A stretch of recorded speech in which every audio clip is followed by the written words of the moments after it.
Amados, a paz do Senhor. Hoje vamos tratar da nossa lição 10, da nossa revista da Escola Dominical, cujo título é O Cativeiro de Israel. Essa lição ela será ministrada nas Assembleias de Deus do Ministério Missão, nesse próximo domingo, dia 5 de setembro de 2021. E agora, aqueles nossos costumeiros avisos, costumeiros, porém necessários, de que essa pré-aula, essa gravação, ela não substitui a leitura da revista e, em hipótese alguma, substitui a escola dominical. Até porque a escola dominical, ela só se realiza quando o povo do Senhor, na casa do Senhor, no dia do Senhor, aprende em comunhão a palavra do Senhor.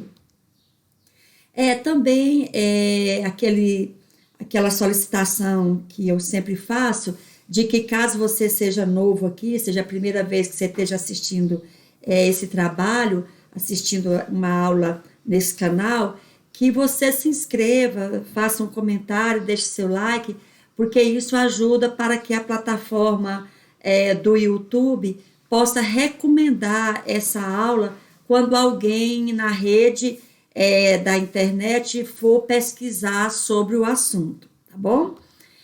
A capa da nossa revista é essa que está aparecendo aí, cujo título do trimestre é O Plano de Deus para Israel em meio à infidelidade da nação, e hoje já vamos entrar naquele período que correspondeu vamos dizer assim, a apoteose, digamos assim, desde que o reino de Salomão foi dividido, né? O reino de Israel, melhor dizendo. O reino de Israel foi dividido com a morte de Salomão. Na época da morte de Salomão ali, assim que o filho dele, Roboão, assume o reinado, a divisão das tribos, né? O reino de Israel foi dividido. Israel, que até então era uma nação só, era um reino só, um governo só, passa a ser dividido. Lembrando, né, que essas datas que vão aparecer aqui, eu já faço logo essa recomendação, essas datas elas são aproximadas, até porque essa questão de cronologia na Bíblia é um terreno muito escorregadio, há muitas dificuldades para que a gente venha estabelecer uma régua, vamos dizer assim, cronológica, e aquilo sai assim exata, né? Por quê? Eu não vou me adentrar aqui, não tem tempo, mas as dificuldades são das mais diferentes origens. Então, por conta disso, datas na Bíblia, quando a gente vê alguma data assim sendo estabelecida, sendo mencionada, sendo apontada, tenhamos em mente de que aquilo é uma aproximação, né? Então, a morte de Salomão aí no ano 930 a.C., a gente poderia dizer que aproximadamente no ano 930 a.C., houve a morte de Salomão, ocorreu a morte de Salomão, do rei Salomão, e após essa morte, o reino de Israel será dividido, ou seja, 10 tribos, né, vieram para cá, e aqui passou a ser chamada reino de Israel, e 2 tribos vão ficar aqui, a tribo de Judá e a tribo de Benjamim, e aí essa parte aqui, sul, agora será conhecido como reino de Judá. Aí a partir de então a gente vai observar que vão acontecer assim reinos paralelos, né? Enquanto aqui no sul tem um rei reinando, né? Um rei de Judá, aqui em cima terá outro rei reinando, porém rei de Israel. Então muito cuidado, porque a partir do momento que o reino foi dividido, quando se fala em Israel, está se falando dessa parte azul aqui, cuja capital, né, veio a ser Samaria. Enquanto que Judá, essa parte aqui, aliás, eu falei parte sul, não, gente, aqui é a parte norte, tá? Essa parte norte aqui, cuja capital veio a ser Samaria, é chamado na Bíblia de Israel, enquanto essa parte sul aqui, que ficou conhecido como Reino de Judá, manteve a antiga capital, né, da nação, ou seja, Jerusalém. Lembrando só também que, num primeiro momento, aqui ficaram duas, né, Judá e Benjamim aqui. Só que posteriormente, a tribo de Levi, que num primeiro momento permaneceu com as 10 aqui, com o episódio do bezerro de ouro que Jeroboão vai estabelecer aqui como culto institucional, né, aqui da nação de Israel, com esse episódio, os levitas, eles não ficam, eles não fazem parte do culto aqui, né?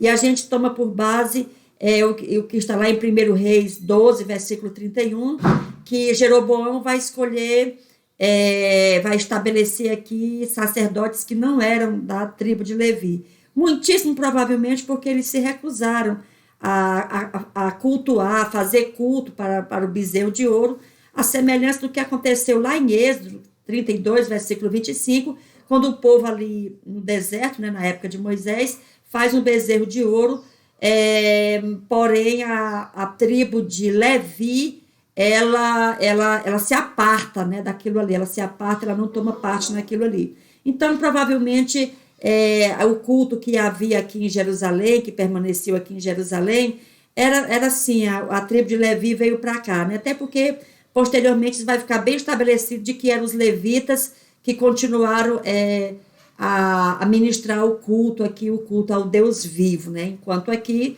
permaneceu o culto aos bezerros de ouro, os 2 bezerros de ouro, com sacerdotes lá comprados, né? Com sacerdotes lá de ocasião, colocado lá pelo rei Jeroboão.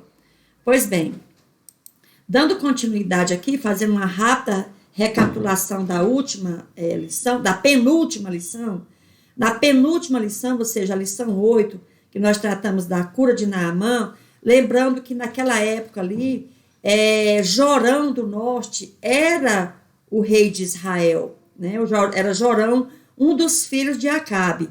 Quando o general Naamã chega ali em Israel, procurando o rei, né, atrás da cura, foi esse aqui que o recebeu, né? Foi o rei Jorão de Israel que o recebeu. Jorão era filho aqui de Acabe, né? Lembrando que anterior a Jorão, Acasias tinha reinado, mas reinou por pouco tempo, né? Só 2 anos, por conta daquele episódio que ele caiu da janela, se acidentou, né? E morreu. Então, a gente agora vai tratar de um espaço, né, que ficou entre Jorão, né, o último rei aqui da casa de Acabe, e esse período que a lição agora 10 está tratando, né? A lição 10, ela está tratando dos últimos 30 anos de Israel, já na derrocada para realmente virarem cativos ali da Assíria. Então, entre o espaço aqui da lição 8, né, e a lição 10, tem aí um buraco cronológico e a gente vai dar uma pincelada nesse buraco para que a gente não fique assim, vamos dizer assim, meio perdidos aí em relação ao rei Jorão, e de repente já aparece já uma outra dinastia lá que a gente fica sem saber assim, o liame ali, a ligação, né? Então vamos lá. A casa de Acabe, aqui para a gente só fazer uma recapitulação, nós sabemos, né, que Acabe se casou com Jezabel. Desse casamento teve esse rapaz aqui, né, esse príncipe Acasias, que veio a ser o primeiro que reinou após a morte de Acabe. Depois veio Jorão, né, foi o último rei que reinou ali da casa de Acabe. Mas não nos esqueçamos que esse casal também teve uma filha, né, Atalia. E essa personagem aqui foi justamente a personagem que nós tratamos na nossa última lição, ou seja, do reinado de Joás, porque ela, com a ambição de virar rainha, ela casa com o rei do sul aqui, com o rei do sul, um filho de Josafá, ela desce aqui e casa com o rei do sul, e ali ela tem um filho, né? E ela põe o nome desse filho, o nome do irmão dela, Acasias. Então, esse filho dela, após ser assassinado, esse filho tinha descendentes, né? Tinha Joás ali, que reinaria no lugar dele, né? Que era o que, pela sucessão natural, seria até outro, né? Seria o filho mais velho. Mas a verdade é que Joás só veio a ser o sucessor porque Joás escapou, né? Ainda muito criança, escapou de uma matança que Atalia promoveu, matou todos os netos, para que ela própria ficasse ali reinando em Israel por cerca ali de uns 6 anos, né? 6 anos ela ficou ali como mandatária de Israel. Amados, o buraco cronológico que eu falei dessa atual lição é justamente esse período aqui, como eu tinha mencionado anteriormente. De Jorão, né, o último rei ali da casa de Acabe, até Oséias, né, que já é o rei que nós vamos tratar nessa lição 10, há um buraco aí de aproximadamente 130 anos. E o que aconteceu nesses 130 anos? A dinastia de Jeú, né, governou Israel. Nós vamos mostrar um pouco dessa dinastia. Bom, primeiro, quem foi Jeú? Né? Como é que aparece esse personagem?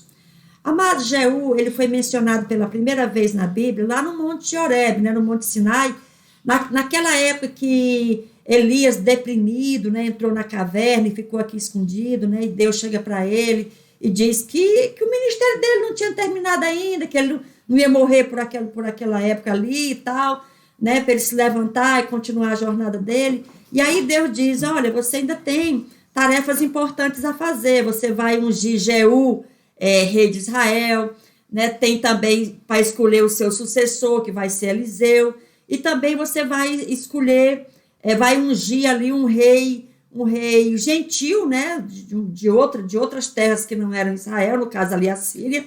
Você vai ungir Azael, rei da Síria. Então tinha essas 3 importantes missões, de modo que Elias estava enganado, né, ele realmente não morreria ali. Aliás, Elias nem morreria, né, Elias seria levado aos céus ainda vivo, como nós já tratamos em lição anterior.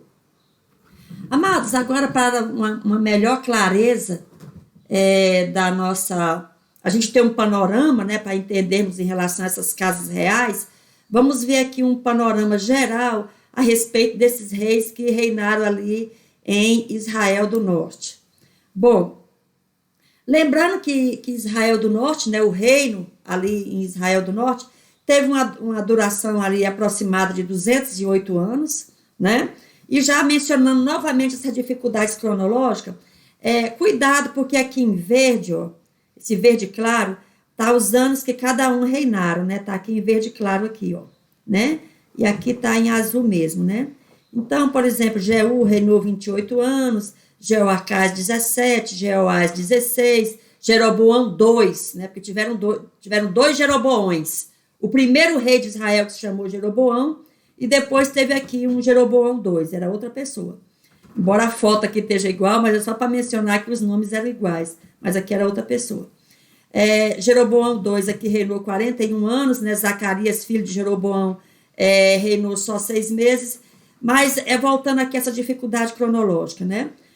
Se, por exemplo, a gente for somar aqui o reinado de cada um, né, somar esses reinados, não vai dar esse número aqui, ó, né, vai dar diferente. Por quê? Porque, além dessas dificuldades normais de se estabelecer assim, retamente datas na Bíblia, às vezes acontecia, e aconteceu muitas vezes, né, de um rei reinar junto com o filho, assim, tipo assim, uma corregência, né? Então, na hora de estabelecer o reinado de cada um, vai dar diferença, porque às vezes aconteceu deles estarem imbricados, né? Reinarem imbricados ali um ao outro. Mas vamos lá. A gente, embora a gente falar em dinastias de Israel, possa ver não, há dinastias com números de dinastias diferentes. Por quê? Porque alguns estudiosos separam, principalmente aqui, ó, vai separar, porque a maioria aqui realmente não foi sucedido pelo filho, foi golpe militar, então vinha uma outra família, matava o rei que estava aqui e reinava no lugar. Mas eu vou aqui adotar uma linha de pensamento que chama esse último período aqui de anarquia militar, né? Então, por conta disso, Israel do Norte teve aí 5 dinastias. 5 dinastias. Quais foram elas, né? A primeira dinastia foi a dinastia de Jeroboão I, o primeiro rei de Israel, né? De Israel, a nação ali já dividida, Israel do Norte, né? Então, Jeroboão I reinou 22 anos, 22 anos, e foi sucedido pelo filho dele, Nadab, né, que só reinou 2 anos, e aí houve um golpe militar, e Baasa aqui mata Nadab, e aí Baasa vai estabelecer aqui uma segunda dinastia, né, a dinastia da própria família dele aqui.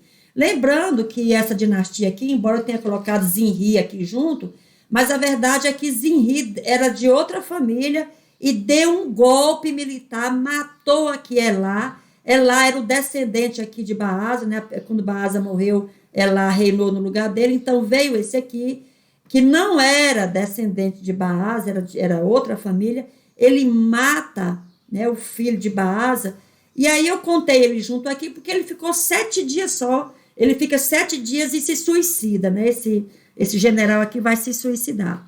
Então a segunda dinastia é chamada dinastia de Baasa, como a primeira dinastia é chamada dinastia de Jeroboão. Depois vem a terceira dinastia, que aliás dentro da Bíblia é a dinastia que ocupa mais espaço dentro da Bíblia, que há mais escritos, né, bíblicos a respeito dessa dinastia aqui, que foi a terceira. Começa com Onri, um general. Onri tem Acabe. Acabe, né, veio sucedê-lo, né, Onri, sucedeu Onri. Acabe reina. Acabe se casa, né, com Jezabel, como nós já falamos anteriormente, e vai ter esses 2 príncipes aqui que vão reinar, Acasias e Jorão aqui, Acasias e Jorão.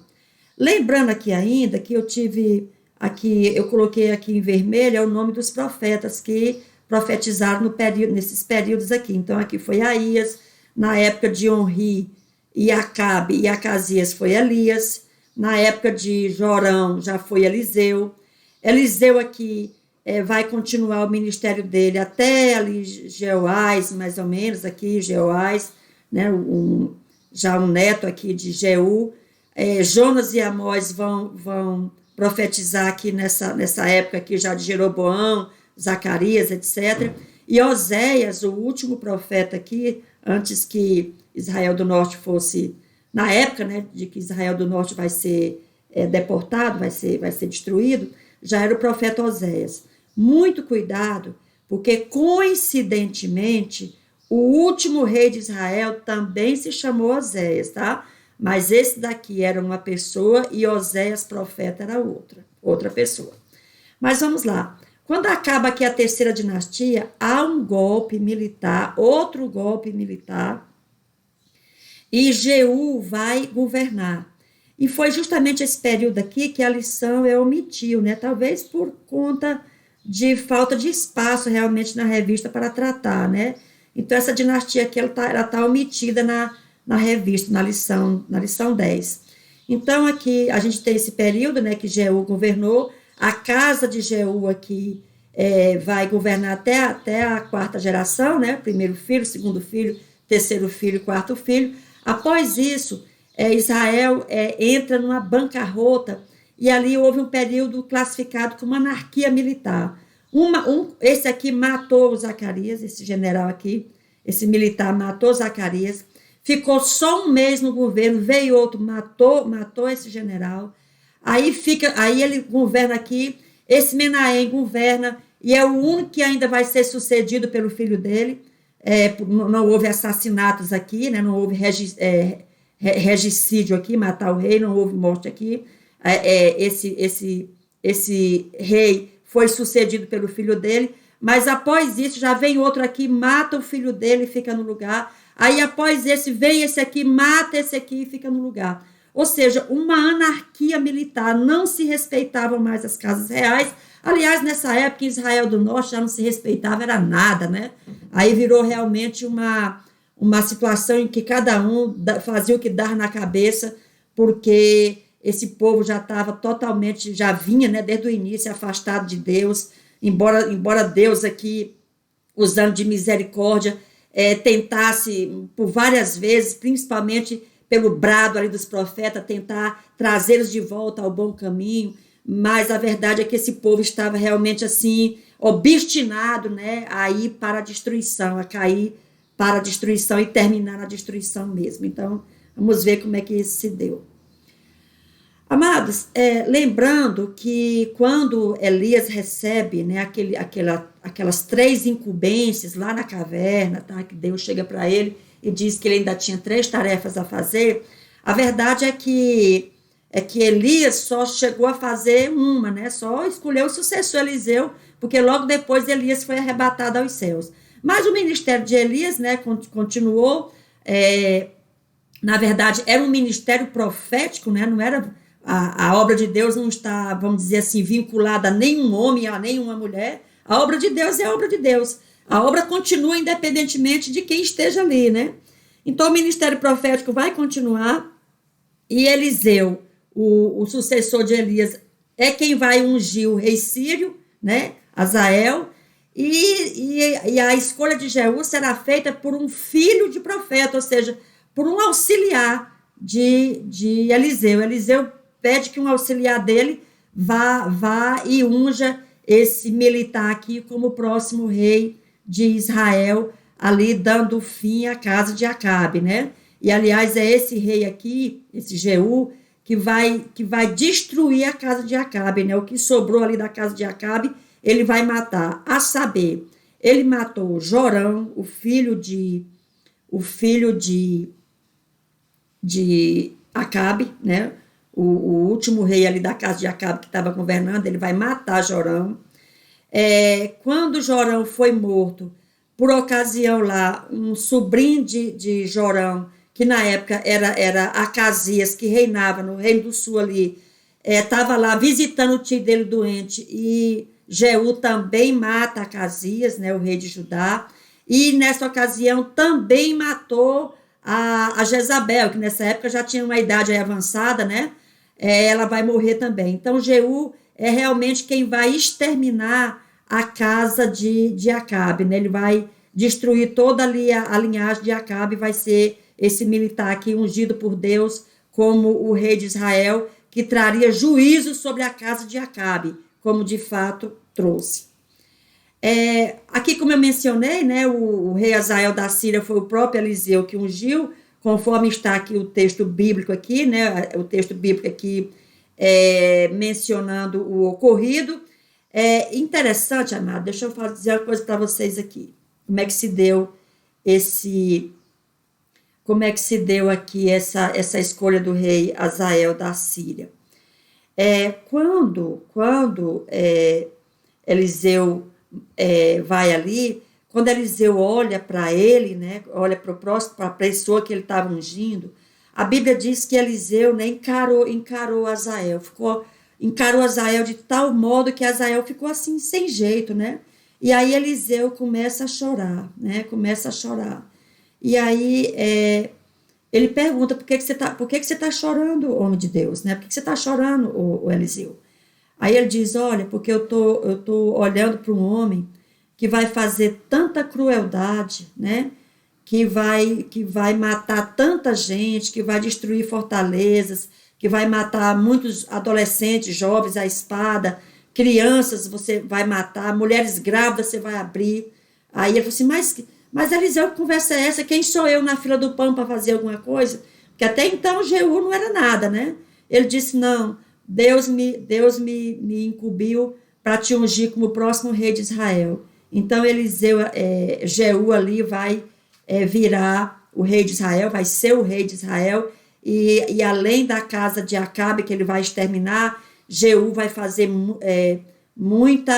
aliás, Azael vai fazer ali muito, eu estava falando Jeú, mas aqui é o rei Azael, da Síria, né?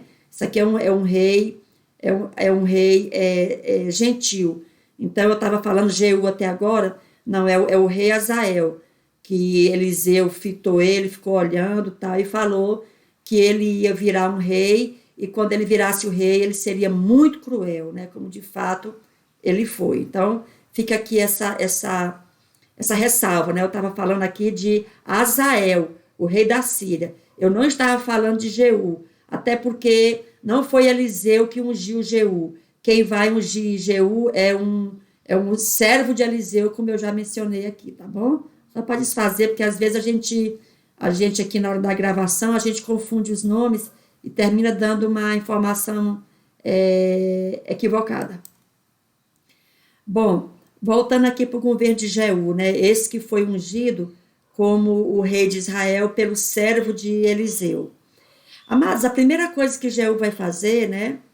Lógico, a primeira foi exterminar a casa de Acabe. Ele vai matar Jezabel, ele vai matar o rei Jorão de Israel, ele vai matar o rei Acasias de Judá, ou seja, todos aqueles que tinham sangue de Acabe correndo nas veias, inclusive o rei, né, de Judá, que era filho de Jorão de Judá, com a filha de Acabe, o neto, tinha ali um neto de Acabe reinando em Judá. Jeú vai destruir também, porque era sangue de Acabe. Aonde tinha um familiar de Acabe, Jeú destruiu, conforme estava predito já lá na época que Deus falou ali com Elias na caverna. Então Jeú ele vai atacar duramente ali o culto idolátrico em Israel, porém, né, ele vai derrubar o templo de Baal, aqueles postes ídolos, tudo. Porém, o culto dos bezerros de ouro, ele não tirou os 2 bezerros, né, que tinham sido colocados lá por Jeroboão I. Então, ele por conta disso, né, Deus disse que o reinado dele não ficaria, né, por muito tempo. Só ia até a 4ª geração e seria substituído, como de repente não, como de fato isso vai acontecer. Amados, só fazendo aqui uma rápida recapitulação, né, da casa aqui, da 3ª dinastia aqui, ó, a casa de Jeú. Jeú reinou 28 anos, né? Depois de Jeú veio o filho dele, Jeoacás, que reinou por 17 anos, e aqui já era a 1ª geração. Depois veio a 2ª geração aí em Jeoás, né? Lembrando que nessa época aqui de Jeoás aqui, morreu o profeta Eliseu, vai morrer aqui, ó. Nessa época aqui, o profeta Eliseu morre aqui. O profeta Eliseu morre doente, né? Uma doença matou Eliseu. Aí depois vem Jeroboão II, que era a 3ª geração, que era esse aqui, ó, né? Jeú tá aqui, depois vem Jeoacás, vem Joás aqui, aí vem Jeroboão II aqui, e por fim vem o filho de Jeroboão II, que era Zacarias, que só reina por 6 meses e vai sofrer um golpe militar. Então aqui, ó, 1ª geração, 2ª geração, 3ª geração, 4ª geração, e aqui vai acabar a 4ª dinastia, a dinastia de Jeú, conforme Deus tinha dito ali, por conta de Jeú não ter destruído os bezerros de ouro, né? Ou seja, manteve ali a raiz da idolatria em Israel. Amados, depois da morte de Zacarias, né, que na verdade era um trineta ali de Jeú, vai acontecer aquele período que eu mencionei como anarquia militar. E, aliás, nessa anarquia militar, esse termo que hoje os estudiosos chamam de anarquia militar, esse termo aqui ele foi emprestado, vamos dizer assim, ali de Roma, né, do Império Romano. Por quê? Porque anarquia militar foi o nome que deram na época, né, quando, após a morte de Nero ali, houve assim uma violência atrás de violência, começou uma matança, matava um, matava outro, e ninguém ficava no governo, porque não esquentava nem o trono ali, né, o banco do trono ali, a cadeira do trono, e já vinha o outro, matava e tomava lugar. Então, esse período, né, depois da morte de Nero, lembrando que a 1ª dinastia romana é chamada Júlio-Claudiana, que foi esses imperadores aqui, né, Otávio e Augusto, nessa época que nasceu Jesus Cristo, ali em Belém da Judéia, né? Depois Tibério César, nessa época que Jesus foi crucificado, nessa época aqui. Depois vem Calígula, né? Calígula, a Bíblia não... Tem alguns estudiosos que dizem que Gaio, né, aquele que é chamado de Gaio lá, é Calígula. Calígula não, assim, não é mencionado na Bíblia. Calígula não perseguiu os cristãos, não, né? Cláudio também não. Por fim, aparece Nero, né? Nessa época aqui, o Estado passou realmente a perseguir os cristãos, e Nero aqui vai ser, na época de Nero, que inclusive vai ser morto o apóstolo Paulo, né? Mas com a morte de Nero se estabelece essa anarquia militar até que venha, né, Vespasiano. Vespasiano era um general ali, né, que por sinal estava lutando contra os judeus, quando foi chamado para dar fim a essa anarquia aqui. E aí se estabelece ali no Império Romano a 2ª dinastia, conhecida como a dinastia Flaviana ou a dinastia Flávia, né? Então esse tema anarquia militar A origem dele é na história romana. Pois bem, quando Jeú, né, começa a governar, nessa época que Jeú começa a governar, Israel começa a perder território para a Síria, né? Azael, né, aquele rei lá da Síria, tá? Começa a atacar ali a Israel do norte. Então, eles estavam mais ou menos, a Síria estava por aqui assim, mais ou menos, ela vem descendo, a Assíria, né? Aliás, a Assíria está por aqui assim, mas no primeiro momento é a Síria que começa a atacar aqui Israel. E começa a perder, Israel começa a perder território, né, aqui. Então, quando ela começa a perder território aqui, ela vai ficar empobrecida, né, porque aqui, entre outras coisas, essas terras aqui eram muito férteis, aqui do lado oriente do Jordão, o Jordão está aqui, ó, essas terras aqui começaram a ser atacadas e tomadas. Então, como era aqui onde ficava grande parte das plantações, começa a haver escassez de alimentos lá e uma pobreza, né, ali para essa nação estrangeira que estava atacando aqui Israel do norte já nos dias de Jeú, né? Nos dias de Jeú já começou essas incursões, né, pelo território aqui pelo território de Israel. Então, amados, vejam bem, que nessa época aqui, né, que o povo começou a ficar empobrecido, o povo começou a passar apertos, né, por conta dessas incursões estrangeiras, tudo, Deus levanta um profeta, né, o profeta aqui Jonas, né, começa Jonas aqui já na época de Jeroboão. Nessa época de Jeroboão, Israel já tinha perdido muitas terras mesmo, né? Então o povo estava muito, muito já empobrecido quando Deus levanta Jonas. Quando Deus levanta Jonas, a Bíblia diz que Deus se apiedou da nação, né? Porque ali a coisa estava muito difícil e não tinha quem ajudasse Israel. Então, Deus aqui nessa época aqui de Jeroboão II, Deus levanta Jonas profetiza, né, a favor aqui do povo de Israel, e Jeroboão vai ter vitórias ali no sentido de resgatar aqueles territórios perdidos para os sírios, né, para os sírios. Então a nação ela vai crescer novamente, né, vai ter muito alimento ali, tudo. Então a prosperidade ali volta, né, para Israel prosperando muito. Porém, né, infelizmente, Israel ela não reconhece que aquela prosperidade vinha de Deus, que foi Deus que estava ali ajudando aquela nação, né, por meio do profeta Jonas, falando pela boca de Jonas, tudo. Então, aquela nação, infelizmente, continuou voltada ali para a idolatria, né? Ela continuou voltada ali para a idolatria. Então, nisso, né, quanto mais a nação começou a prosperar, os ricos, né, se apoderam da riqueza ali e começam a oprimir os pobres. Olha só, olha como são as coisas. Eles estavam sendo oprimidos por estrangeiros. Quando Deus livra ele da opressão estrangeira, eles começam a oprimir os próprios irmãos dentro ali da nação. Olha só um negócio desse, né? Então começa a oprimir os pobres, assim, espoliar os pobres mesmo, arrancar até o último dos pobres, né? Arranca até as roupas dos pobres para viver de forma assim bem nababesca. Há uma concentração de renda ali muito grande, né? Então nessa época Deus levanta outro profeta, Amós, que inclusive era de Judá.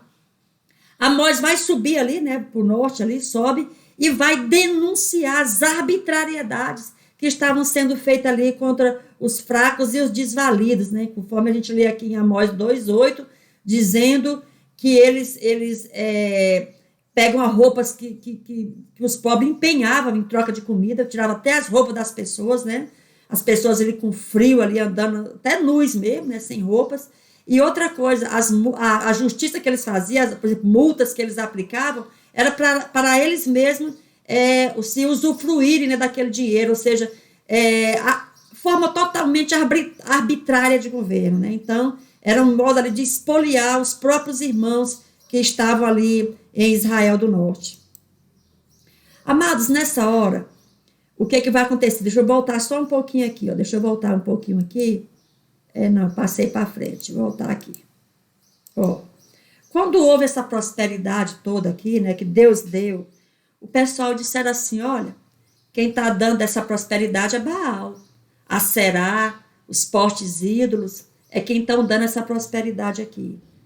Tipo assim, Deus não tem nada a ver com isso. Quem está fazendo o povo enricar, né, e ter muita fartura são os ídolos, são os nossos deuses aqui.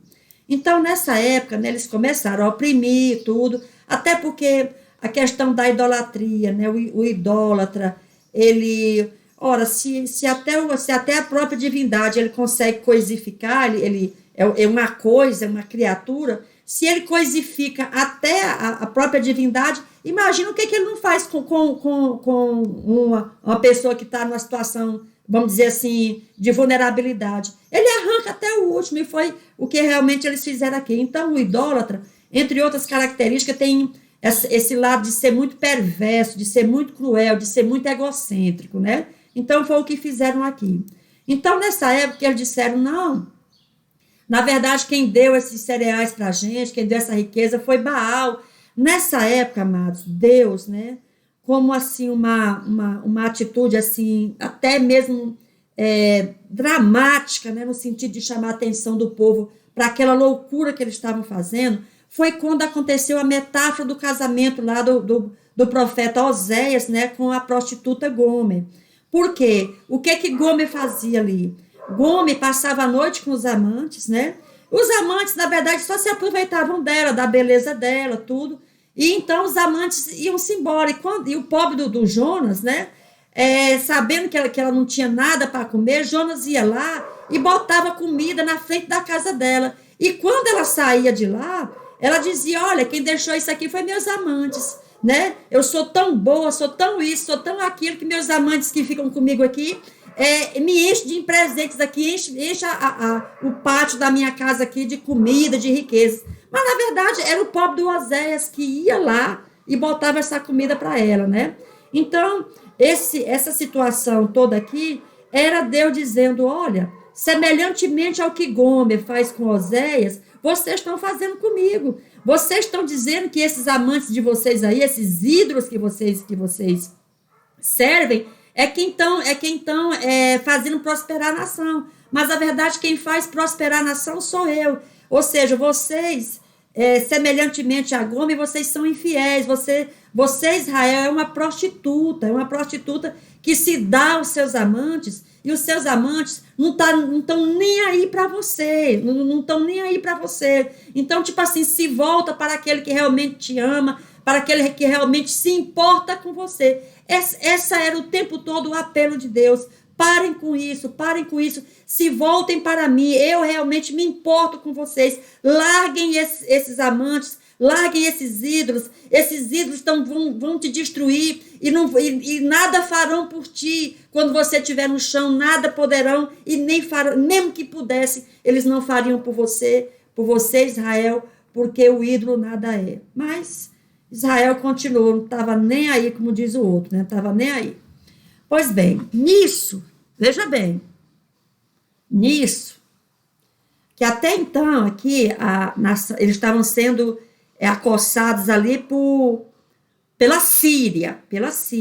A Síria estava mais ou menos por aqui assim, ó. Aqui não aparece o nome Síria aqui, mas estava mais ou menos por aqui assim, ó. Aqui era Canaã, ó. Aqui era o rei de Israel aqui, ó. A Síria estava por aqui assim, mais ou menos, ó. Aqui é Tarso, ela estava por aqui assim, a Síria. Era mais ou menos por aqui assim.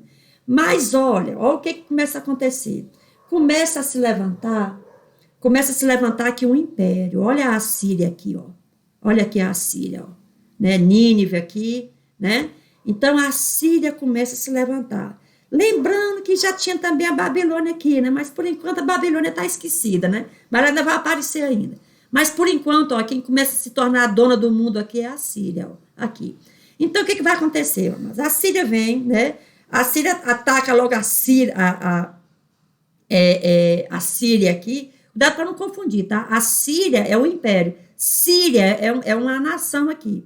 Então, a Assíria, esse império, vem por aqui, ó, começa atacando por aqui, né? Lógico que chega aqui em Israel do Norte primeiro, aqui, ó. Aqui o Egito também, ela estava de olho no Egito, porque o Egito na época era potência aqui, ó. Ela está de olho no Egito também. Então, ela vem por aqui, ó. Primeiro ela vai atacar aqui, ela vai atacar duramente Israel do Norte. Lógico, quando ela conseguir destruir Israel do Norte, o próximo aqui é Israel do Sul, né? Que nessa época o governante lá, sírio, vai ser Senaqueribe, e Senaqueribe aqui vai tentar aqui já derrubar Jerusalém na época do rei Ezequias. Mas isso é outra história, isso aqui é outra história. Nós estamos falando daqui agora, do Reino do Norte aqui. Então, a Síria, né? A Síria já começa a despontar aqui como um império, né? Como um grande império aqui. Lembrando, como eu disse, que até então quem era o poderoso aqui era o Egito. Mas o Egito também vai logo perder para a Síria, né? Quem vai realmente ser aí potência é a Síria. Lógico que vai ficar por algum tempo, mas logo depois vai ser desbancada pelo Império Babilônico. Mas isso é outra história, como eu já mencionei. Amados, e nisso, né, Deus continuou avisando, né, a Israel. Olha aqui Oséias, olha o que Oséias gritava lá. Ouvi a palavra do Senhor, vós filhos de Israel, porque o Senhor tem uma contenda com vocês. E começa a dizer, olha, vocês só sabem jurar em falso, mentir, matar, furtar, adulterar, é violência em cima de violência. Parem com isso, porque se vocês continuarem fora do meu projeto, daquilo que eu estabeleci para vocês, das leis que eu entreguei para vocês, o fim de vocês vai ser a deportação, o fim de vocês vai ser a destruição. Mas, gente, você sabe o que acontecia quando Oséias bradava isso aí? O pessoal dizia mais ou menos assim, ó, isso aí é um doido, quem é que liga para isso? Quem liga? Vamos continuar cultuando os nossos deuses aqui, Baal, Aserá, os postes ídolos, não estavam nem aí, fazia certamente era um rir de Oséias, não estavam nem aí. Bom, nisso a casa, né, de Jeú acaba. Quando a casa de Jeú acaba, né, eu mencionei aí que na época de Jeroboão ali, pelo profeta Jonas, né, houve uma prosperidade grande ali e tudo, porém já a Síria, o tempo todo ali, já tendo incursões ali, né? Eles já estava havendo uma movimentação externa ali, no sentido ali de estar ali atacando a Israel do Norte. Pois bem, acontece que a casa de Jeú acaba, né? O último filho dele foi morto, né, por esse general aqui, Salum, um militar que vai dar um golpe, né, vai matar e vai ficar no lugar. Só que esse Salum, ele vai ficar só 6 meses, né, no trono, e já vem outro e mata, outra família já mata, outro general já mata, e aí que realmente começou o período da anarquia militar, né? Então, esse aqui é o último período de Israel, dos governos de Israel, todos já baseados na violência. Não era mais os governantes não eram mais escolhidos por Deus. Os governantes ali eram escolhidos na força, né, no sangue, na pancada, na espada. Pois bem, Salum morreu, né? Mataram ele aqui, Salum é morto. Já outro entra, né? Menahem. Esse Menahem, esse homem foi tão terrível, né? Que assim que ele entra, ele vai fazer algo que acho que só os assírios mesmo tinham coragem de fazer, de tão cruel que esse sujeito foi, né? Ele mata esse Salum e reina no lugar. Então, quando ele começa a reinar, esse Menahem começa a reinar, ele, entre outras coisas, né? Ele vai pegar os habitantes ali de uma cidade, né? Da cidade do próprio país dele lá, né? Irmãos dele. E, entre outras coisas, ele pegou todas as mulheres grávidas de lá e rasgou a barriga delas com a espada, abriu elas meio a meio, né? E jogou a criança para fora, para vocês terem uma ideia de que loucura estava acontecendo ali em Israel. Então, Lembrando que a escolha, né, que Deus estabeleceu aqui, como é que era para ser feita a escolha dos governantes, não era no pau, como diz o outro, no sangue, na espada, né? O governante era escolhido por Deus, conforme a lei estabelecia aqui, né? Mas e o que Deus dizia desses reis que estavam sendo aí escolhidos à força, né, na marra? Olha o que Osés bradou na época, disse, olha, estão fazendo reis aí, mas não por mim. Eles constituíram o príncipe, mas eu nem tomei conhecimento. Deus dizendo, olha, vocês estão escolhendo por conta de vocês aí, porque ninguém consultava mais Deus, ninguém queria saber mais hora que Deus, ninguém queria saber de nada, né? Estavam ali totalmente entregues à idolatria. Amado, só que nessa época, né, a Síria já tá fazendo incursões ali dentro de Israel do Norte, e quando esse sujeito aqui, por exemplo, percebe que se ele não pagasse, né, não pagasse tributo para a Síria, ele ia perder o reinado dele, ele resolve pagar 1.000 talentos de pratas, né, para o rei assírio, o Pul.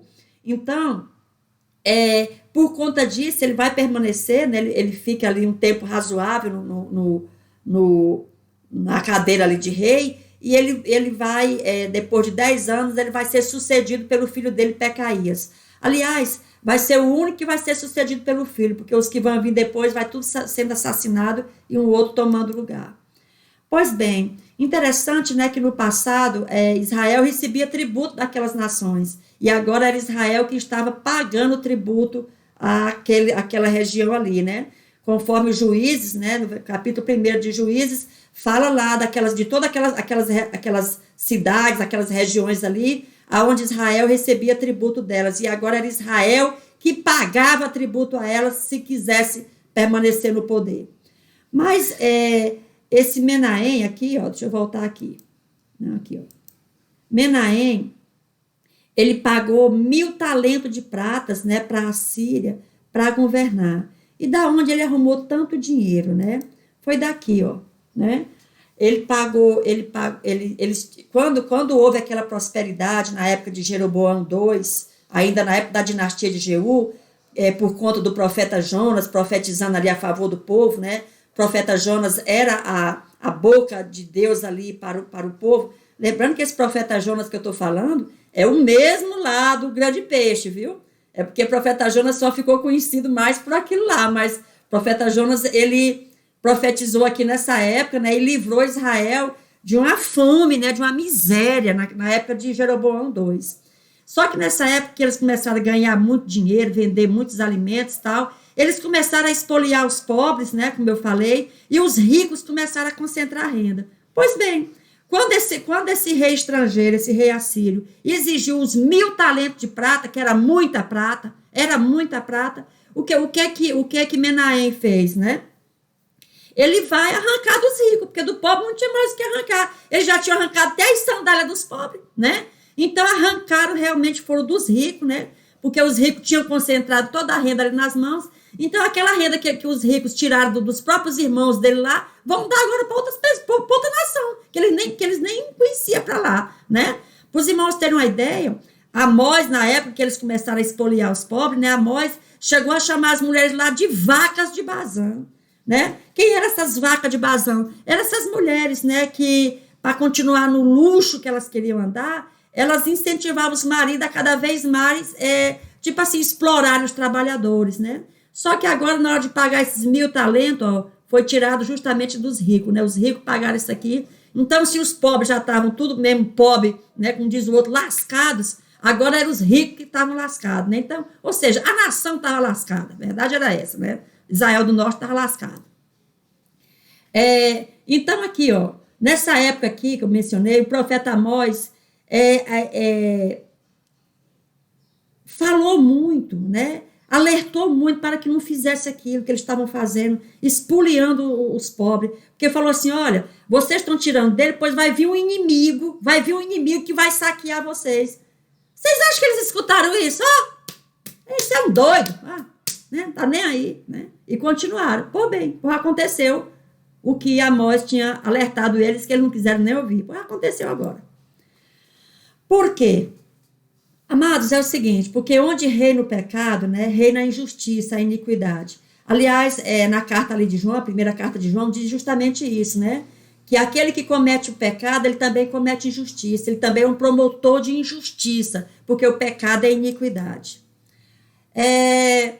Aí, amados, a machadinha de sangue aqui vai continuar, né? Vai vir o próximo governante aí, o filho de Pecaías, Manaém, morre, né? Governa 10 anos ali, morre. Pecaías, que era o filho dele, ficou no lugar, mas Pecaías fica ali pouco tempo, né? Porque logo em seguida é assassinado por outro, né? Peca.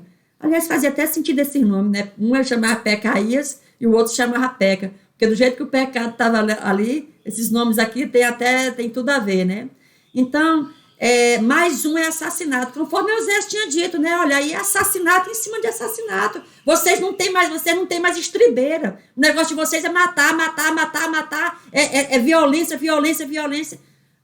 Osés falou sobre isso, mas quem queria escutar, tá nem aí. Então, esse aqui mata esse aqui, ainda fica lá por 10 anos, né? Logo também vai ser morto, né? Nessa época de Peca, ainda mencionando aqui um pouco, as incursões assírias, né, vão se fechar cada vez mais. Essas terras aqui, que na época de Jeroboão I foram resgatadas, né, que eu falei, por causa disso aqui, houve muita prosperidade ali, tá, que essas terras eram muito férteis. Na época do profeta Jonas, que ali, pela boca de Deus, ajudou o povo aqui a resgatar as terras. Essas terras vão ser perdidas de novo. A Síria vem, leva tudo de novo, acabou com tudo aqui de novo. Isso já na época de Peca aqui, né? Então, amados, nisso o que acontece?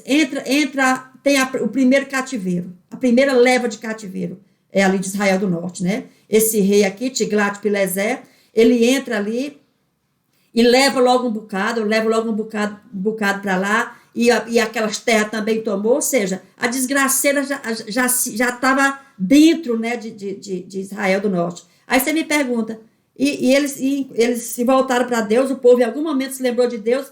De maneira alguma, né? De maneira alguma. Aí, de repente, mais machadinha de sangue, né? Vem outro, mata esse rei aí, o Peca, e aí Oséias, né? Oséias mata o Peca, e agora é o rei Oséias que ficou governando. Amados, é o seguinte, o que estava acontecendo, né, ali?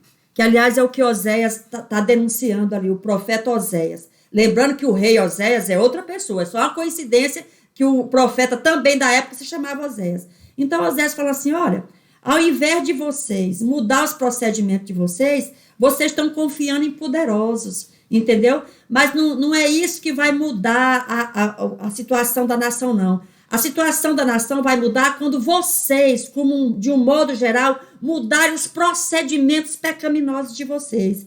Amados, deixa eu falar uma coisa para vocês. Eu botei essas fotos aqui, né? A gente está vivendo isso hoje e sempre viveu, e a coisa parece que a história, na verdade, são variações de um mesmo tema. É o mesmo tema. Por exemplo, o brasileiro, né? Brasileiro é assim, dado a levar vantagem em tudo. Brasileiro fura fila, brasileiro frauda imposto de renda, brasileiro é oportunista no sentido de que, por exemplo, se tiver uma greve de ônibus, no outro dia a lotação está triplicada de preço, né? Então, se falta uma água, por alguma razão, tá tendo escassez de água, os comerciantes, na mesma hora, aumentam seus estoques de água lá para ganhar dinheiro em cima da miséria e tal. E o que nós estamos fazendo? Nós aqui, trazendo agora para nós, né? Onde é que está a nossa esperança aqui, né? Da nossa mudança, da nossa melhora? Está em poderosos, né? A gente, por exemplo, saiu um Lula da vida aqui, né? Aí entra uma Dilma, entra um Temer, entra um Bolsonaro, entra não sei mais quem. Então, a gente está achando o quê? Que é poderoso, um poderoso aqui vai mudar alguma coisa? Não, quem tem que mudar somos nós, enquanto povo. Cada um fazer a sua parte, cada um promover a justiça, cada um promover o trabalho, cada um promover a educação, cada um promover a família, cada um promover o respeito ao outro. Não é esse negócio de governo, não, de poderoso, não. Cada um faça a sua parte, porque, como alguém já disse, cada povo tem um governo que merece, né? Cada povo tem um governo que merece. Era o que Oséias estava dizendo aqui. Mas adiantou alguma coisa? Adianta nada. Adianta dizer isso agora, dizer, olha, gente, Não vamos ficar brigando aí pro PT, pro Bolsonaro, pro Lula. Vamos mudar nossos procedimentos. Adianta dizer isso? Adianta nada. A coisa é a mesma coisa, gente. Não muda nada não, entendeu? Então, aqui Israel, olha o que está acontecendo aqui, né? Então, o que aconteceu? Nessa época, né, que a Síria já tinha entrado lá dentro, já tinha levado um bocado, a primeira leva de deportados já tinha sido levada. E sabe o que eles fizeram? Olha aqui, ó. Pegaram, aí foi que fizeram mais ídolo mesmo para botar lá dentro, vários portes ídolos, né? Que na aula anterior eu disse o que era, né? Então, isso aqui era pênis, tá? Isso aqui era pênis feito bem, bem grande, de pedra, de madeira, sei lá de quê, e botava aquilo lá, os obeliscos, né? Hoje são os obeliscos. Então, a cada vez que você vê um obelisco, por exemplo, no Vaticano tem um obelisco, em várias cidades do mundo tem obelisco, em Washington e tal. Quando você vê aquele obelisco, não tenha dúvida, ali a mensagem é clara, Baal vive, né? Viva Baal, é exatamente isso aí. Então, nessa época, eles aumentaram, né? Fizeram vários pênis lá, aqueles pênis enormes, de 10, 20 metros de altura, sei lá, e ali era um ídolo, era um deus, eles cultuavam ali, sexo grupal ali, para poder cultuar aquele deus deles, e até isso aqui também, ó, queimaram os próprios filhos. As pessoas pegaram os próprios filhos e filhas, como diz aqui a palavra, e ofereceu ao deus Moloque. Quem era Moloque?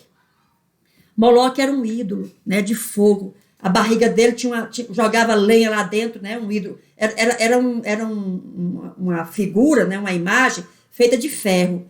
E lá dentro eles botavam madeira, a barriga dele era oca, eles jogavam bastante madeira e depois jogavam as crianças lá dentro. As crianças que eles não queriam, né, geralmente eram até crianças doentes, né, crianças que eles não queriam criar porque era tipo assim, não planejadas, né, crianças não planejadas, como hoje, né? Ou seja, Moloque era o aborto daqueles tempos. O aborto hoje que acontece porque eles querem se livrar das crianças, entendeu? Naquele tempo também eles queriam se livrar das crianças e matavam as crianças dizendo que era culto a Moloque. Tinha uma desculpa, né, politicamente correta de que era um culto. Hoje a desculpa politicamente correta é que mata-se criança porque é uma questão de saúde pública, né? Então a mesma coisa, gente, olha, a história é a mesma coisa, ó, variação do mesmo tema, a mesma coisa. Então fizeram isso aí, foram atrás de bruxa, fizeram o diabo, né? Fizeram o diabo. Agora, voltasse para Deus, queria nem saber, né? Mesmo acontecendo isso tudo, continuaram. Pois bem, amados, só lembrando, né, que na época que Israel saiu do Egito e entra ali em Canaã, na época de Josué, tudo, olha, quando houve aquele pacto palestino, vocês estão lembrados que ficou um grupo aqui no Monte Gerizim, outro no Monte Ebal, e foi feito um pacto com Deus, Deus dizendo, olha, se vocês andarem na lei que hoje eu determino, vocês serão primeiro mundo, vocês são cabeça, vocês não vão ser cauda, né? E aí tem as bênçãos ali do versículo 1 ao 14, tem as bênçãos que aconteceria com aquele povo, caso eles permanecessem ali na lei de Deus, na vontade de Deus. Porém, contudo, todavia, tinha também a parte da punição, caso eles descumprissem aquele pacto, né? E a punição é do versículo 15 ao 68, ou seja, 54 promessas de maldição tinha ali. E a última era justamente o desterro, o cativeiro. Olha, se vocês não cumprirem com a lei que eu hoje estou dando e se entregarem a esses costumes perversos desses povos que estão aqui hoje, que eu vou tirar eles e botar vocês no lugar deles, se vocês caírem no pecado dele, vocês vão ser desterrados, vocês vão para o cativeiro. Isso na época, minha gente, na época ainda de Moisés, já tinha sido estabelecido, a lei estava lá. E depois, quando Josué entra com o povo ali na Palestina, né, em Canaã, Josué vai novamente ler para o povo, e a Bíblia diz aqui, deixa eu ver aqui onde foi. Olha, tá aqui, ó, os termos do pacto tá aqui, ó, né? Depois, em casa, vocês leiam o capítulo inteiro aqui, ó, né? Então, estava lá dizendo exatamente o que aconteceria com o povo se o povo descumprisse o que estava sendo dito ali. Então, o que acontece? Ficou um grupo de um lado, um grupo do outro, e leram a lei todinha, e todo mundo concordou, e entraram na Palestina dizendo, nós vamos seguir a lei que está aqui. Só que não seguiram. E quando não seguiram, olha aqui as cláusulas que tinha aqui, né? Então, ali não tinha ninguém enganado, não tinha ninguém enganado. A questão também, né, é que acho que isso aqui não estava mais sendo ensinado, porque os sacerdotes lá de Israel do Norte, né, sacerdotes não liam isso aqui. É igual hoje, mano. Muita gente não lê mais a Bíblia, não vai para a escola dominical, não quer nem saber, é aquela, sabe assim, bobagens aí, não sei o que, sal no umbigo, essas coisas que andam atrás por aí, entendeu? De movimento, sabe assim, de barulheira, tal, né? De movimento, a verdade é essa, de movimento. Então, nessa época também os sacerdotes não estavam ensinando mais o povo. Porém, não era desculpa não, sabe por quê? Porque Deus levantava profetas. Toda vez que os sacerdotes estavam falhando ali na missão de ensinar o povo, Deus levantava profeta. Deus levantou Elias, Deus levantou Eliseu, Deus levantou Amós, Deus levantou Jonas, Deus levantou Oséias. O tempo todo, ninguém ali podia ser achado por inocente, não, porque eles não queriam era ouvir, mas a verdade estava sendo dita ali a todo pano, a todo ouvido. Não queria ouvir porque não queria ouvir mesmo, né? Porque queria ficar mesmo era no esbórnio. Então, o que acontece? E Josué, como eu mencionei, de vez em quando, sempre que ele percebia assim, alguma movimentação diferente, ele dizia, olha o pacto que nós fizemos. Vocês tomem cuidado com o que vocês estão fazendo. Prestem bem atenção o que vocês vão fazer. Se vocês quiserem desobedecer o pacto, vocês que desobedeçam. Porém, eu e minha casa vamos cumprir para com aquilo que nós combinamos com Deus. Ou seja, eu e minha casa serviremos ao Senhor. Então, sempre que Josué começava a perceber alguma movimentação no sentido do povo ali querer se desviar, Josué chamava na chincha, como diz o outro, diz, olha, tome cuidado, vocês vão para o buraco se vocês quiserem, eu não vou, eu e minha casa não vai, então não vão, então vocês tomem cuidado, porque há um pacto, há um contrato, há uma lei, né? Mas, como eu falei, isso com o tempo foi ficando fora de moda, entendeu? Outras coisas foram surgindo e o povo estava mais nem aí, né? Pois bem, então aqui, amados, a Bíblia diz lá em Josué que tudo que Deus, toda palavra que Deus deu para Moisés, não houve nenhuma palavra que Josué não lesse perante toda a congregação. Ou seja, era alertando o povo o tempo todo para que o povo não caísse na anarquia, na desordem, na violência, na falcatrua, na patifaria, na imoralidade, no assassinato de crianças, né, aborto, tudo, mas não estava nem aí. Vocês estão lembrados? Devem lembrar. Agora, durante a pandemia, a Argentina celebrou a legalização do aborto. E foi toda a mídia mundial celebrou, entendeu? Que crianças podem matarem crianças. Durante a pandemia, não teme nada e nem a ninguém. O povo não teme nada e nem a ninguém, né? O Deus é eles mesmos, é o que eles achar que é. Entendeu? Cada um faça o que der na sua telha. Né? Não existe padrão, não existe verdade, não existe Deus, não existe nada. Deus é a minha cabeça, é o que der na minha telha, é o que eu achar que é certo. É a mesma coisa que nós estamos vivendo hoje, né? A mesmíssima coisa que nós estamos vivendo hoje. Pois bem, Oséias, né, o rei assumiu, não rompeu com a idolatria, né? Muito pelo contrário, embora não tenha sido dos piores, né, rei, mas ele também não rompeu com a idolatria, ele veio a ser o último rei. Então, ele vira um rei tributário, né, da Assíria, tinha que pagar presentes ali, ó, grana para a Assíria. Aí, só que a Assíria ficou sabendo, né, que o rei Oséias estava de conversar com o Egito. Aí a Síria disse, ele está querendo se juntar com o Egito para deixar de me pagar isso aqui. Então a Síria entra lá dentro, né? E depois de 9 anos de reinado, Oséias foi preso, né? Morreu ali na prisão, certamente, né?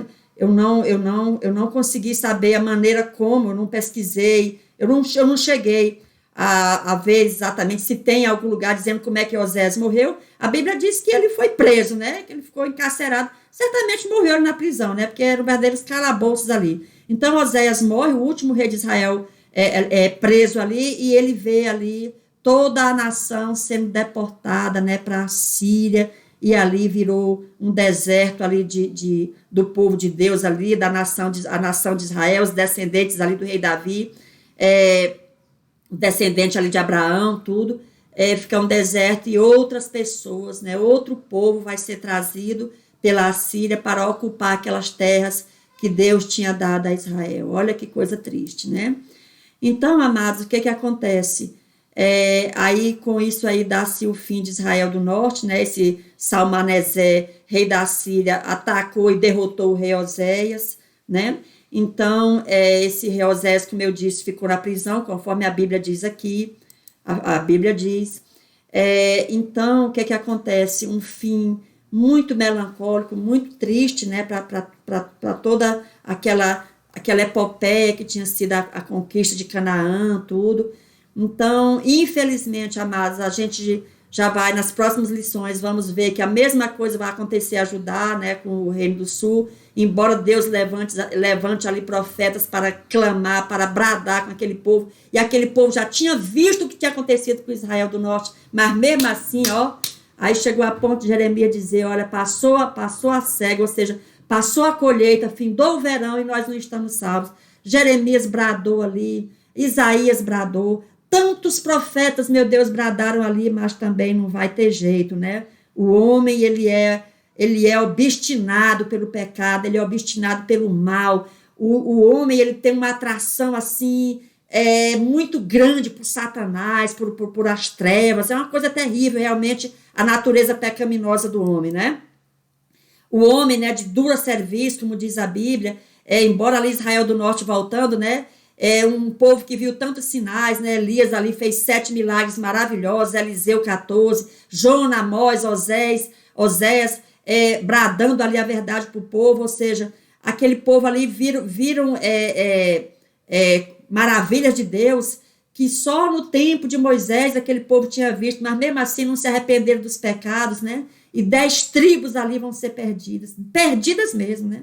Porque quando Israel do Sul, né, Judá, vai ser deportado para a Babilônia, o rei Sírio ainda vai alguns voltar para lá, mas aqui não houve isso não, ficaram perdidas mesmo. Para vocês terem uma ideia, né? Só agora, né, com a pesquisa genética, não sei o que, começou-se a identificar para onde é que esses povos estão, né? Agora, por exemplo, né, na Etiópia, por conta de pesquisa da genética, né, teste genético e tal, acharam lá um povo da antiga tribo de Dan, outros de Manassés, mas isso também, amados, já é sinal do final dos tempos, né? Por quê? Porque lá no livro de Apocalipse diz que as 12 tribos, né, os 144 mil das 12 tribos de Israel, com exceção, salvo engano, de Dan, né, Dan não vai estar aqui, mas essas tribos elas já estão localizadas nessa época, porque elas vão pregar ali na época do Apocalipse. Então, o fato dessas tribos, dessas nações aqui já começarem a serem identificadas no mundo, é sinal de que realmente estamos próximos do fim dos tempos, né? Pois bem, agora eu vou dar aqui um pequeno apêndice em relação à origem dos samaritanos, né? Quem eram os samaritanos? Samaritanos eram esses povos, né, que a Síria trouxe e botou no lugar ali dos descendentes de Abraão. Então, não é que os samaritanos fossem povos misturados ali com os israelitas, não. Eram outros povos mesmo, né? Eram outros povos. Os samaritanos eram outros povos que viviam ali. Então, na época de Jesus, Judá, né, os judeus ali, tinham uma bronca com eles aqui, porque de fato eles não eram israelitas, não. Eles eram povos que foram trazidos pela Assíria quando o povo israelita que estava ali foi espalhado, né, para o meio do mundo. Pois bem, quando esse povo chega lá, esse aqui é um episódio interessante, quando esse povo que estava em outras nações vem para ocupar ali o território, né, e as propriedades daquele povo que foi deportado, começaram a aparecer ali leões e atacando o povo, né? Então aquele povo que estava chegando ali, tudo idólatra também, disse assim, olha, isso pode ser castigo do Deus dessa terra aqui. Então a gente não sabe quem é esse Deus, traz algum sacerdote de lá nos ensinar como é que cultua esse Deus, para a gente aplacar a ira desse Deus. Era mais ou menos isso que eles estavam pensando, né?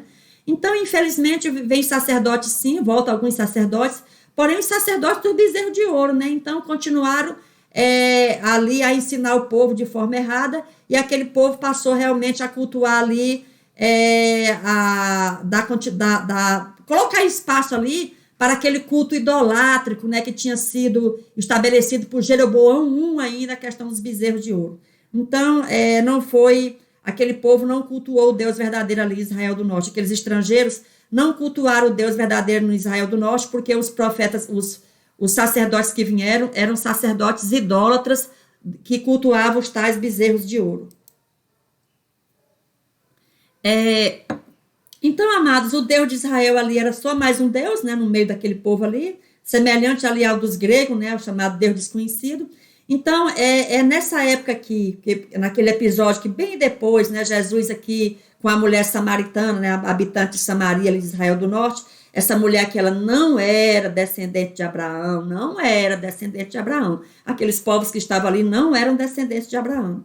Então, Jesus conversando com ela, e ela vai falar sobre um monte, né? Ela pergunta para ele aonde que o Deus verdadeiro deveria ser cultuado, se era em Samaria ou se era em Jerusalém. Ela certamente se referindo, né, a um templo que tinha sido levantado lá no Monte Gerizim, né? No Monte Gerizim foi levantado um templo para, tipo, rivalizar com o templo de Israel, né? O templo de Judá, que era o templo de Salomão. Só que esse templo ele foi destruído, e nessa época aqui já estava só o monte lá, ele subiu ao monte para adorar, no Monte Gerizim. Por isso que ela pergunta para Jesus em que monte ela deveria adorar, se era em Gerizim ou se era ali em Jerusalém. E é quando Jesus, né, dá aquela resposta para ela, que os verdadeiros adoradores, né, adoram a Deus em espírito e em verdade. Que essa história de Monte A, Monte B, Monte C, Templo A, Templo B, Templo C, é de só menos importância, que o que vale é realmente a sinceridade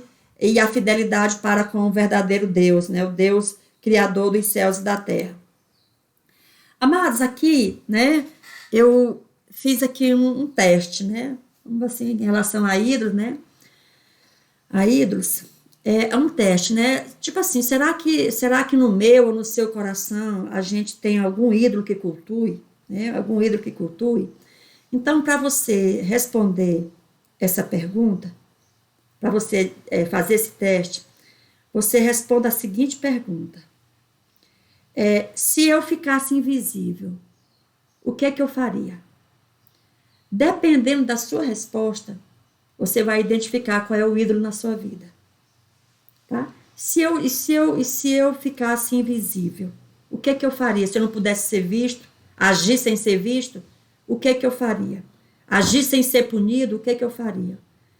Quando você responder essa pergunta, dependendo da sua resposta, você poderá ter identificado o ídolo que há em sua vida e trabalhar essa questão para se libertar desse agente de Satanás que esteja ameaçando a salvação da sua alma, ok?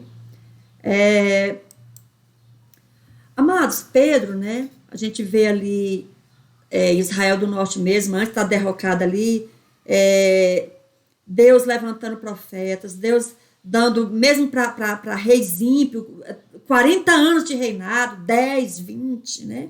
Por que tanta paciência, tanta tolerância com o erro? Né? A segunda carta de Pedro 3, versículo 9, diz isso aqui.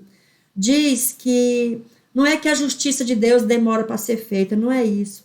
É porque Deus, ele tem paciência, porque ele não quer que ninguém seja destruído, mas dá tempo para que todos se arrependam de seus pecados e venham a ser salvos, né? Então, a misericórdia de Deus ali, a gente percebe que Deus estava sempre levantando homens ali, levantando profetas, dando tempo, ensinando, às vezes Deus implorando aquele povo, né? Para não ver a destruição que, infelizmente, o povo manteve, né, ali a dura cerviz, o pescoço erguido, mesmo a cabeça dura, e foram para o buraco, embora Deus tenha dado todo tipo de chance, todo tipo de tempo, para que eles se arrependessem e não tivessem tido o triste fim que tiveram. Então, amados, é isso, que a gente possa vigiar em nossas vidas, e sabermos que tudo aquilo que desvia da lei de Deus, que desvia do caminho de Deus, que desvia da vontade de Deus, é idolatria, né? Então, que estejamos realmente conforme a Bíblia Sagrada, conforme o que apregoa a santa palavra do Senhor, e que não venhamos a cair na escravidão e na perdição e destruição do pecado. Amém, amados? Que Deus vos abençoe e que Deus nos guarde em nome de Jesus.